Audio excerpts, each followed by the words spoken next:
Hi hello welcome to my channel பாரம்பரியமும் நவீனமும். இந்த வீடியோவில்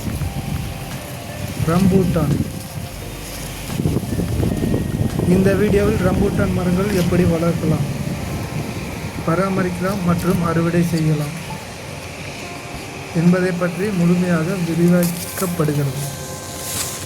இது வெப்பமண்டல பகுதியில் உள்ள விவசாயிகளுக்கு நம்பகமான வருவாயாக அமையக்கூடியது. நீர்ப்பாசன முறை, பூச்சி மற்றும் நோய் எதிர்ப்பு மேலாண்மை, விற்பனை மற்றும் சந்தைப்படுத்தல் வாய்ப்புகள் ஆகியவற்றை பற்றி இதில் கூறப்பட்டுள்ளது. ரம்பூட்டான் மரங்கள் விதை மற்றும் ஒட்டு கட்டுதல் மூலம் உருவாக்கலாம். ஒட்டு அதிகம் விலை கொண்டது, ஆனால் விதை மூலம் வளர்க்கப்படும் மரங்கள் எடுக்கும் காலம் 7 ஆண்டுகள். ஒட்டு மரங்கள் 3-4 ஆண்டுகளில் பழங்கள் கொடுக்க தொடங்குகின்றன. ரம்பூட்டான் மரத்தின் கத்தரித்தலின் முக்கியத்துவம். இளம் மரங்கள் கத்தரிப்பதன் மூலம் மரத்தின் ஒரு குறிப்பிட்ட உயரத்தில் வடிவத்திலும் வளர்க்கலாம். இது அறுவடை செய்வதற்கு பராமரிப்பதற்கும் எளிதாக இருக்கும். அதிக மகசூல். அதிக கிளைகள் நீக்குவதன் மூலம் மரம் அதன் ஆற்றல் புதிய பூக்கள் மற்றும் பழங்கள் உருவாக்குவதற்கு பயன்படுத்தும். இது மகசூலை அதிகரிக்கும்.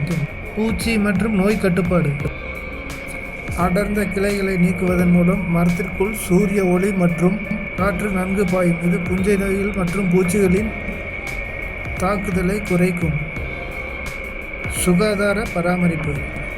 காய்ந்த, பாதிக்கப்பட்ட அல்லது நோயுற்ற கிளைகளை நீக்குவது மரம் ஆரோக்கியமாக இருக்க உதவும். அறுவடைக்கு பின் கத்தரித்தல். இது ரம்பூட்டான் மரங்களின் மிக முக்கியமான கத்தரித்தல் முறையாகும்.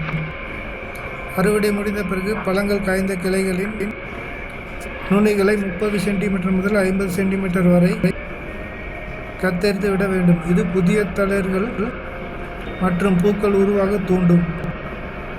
ரம்பூட்டான் மரத்தின் முறையாக கத்தரிப்பது அதன் நீண்டகால ஆரோக்கியத்திற்கும் ஆண்டுதோறும் அதிக மகசூல் பெறுவதற்கும் மிக அவசியம். மண்ணின் சரியான pH அளவு ரம்பூட்டான் மரத்தின் ஆரோக்கியமான